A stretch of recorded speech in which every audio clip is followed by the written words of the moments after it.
Thinking of starting an online tutoring service in Singapore?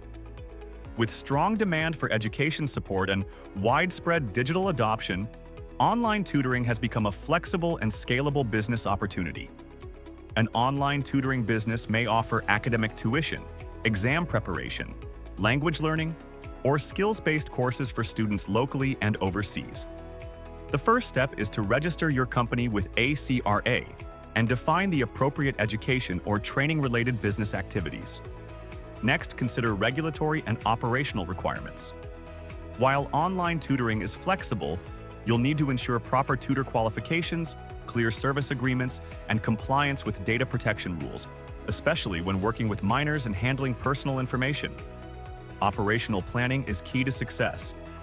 This includes selecting learning platforms, hiring and training tutors, setting pricing and lesson structures, managing scheduling, and marketing your services online. Strong financial planning helps manage cash flow, taxes, and long-term scalability. At 3E Accounting Singapore, we support education and service-based businesses with company incorporation, tax planning, regulatory compliance, and accounting services, so you can build a trusted and sustainable online tutoring business.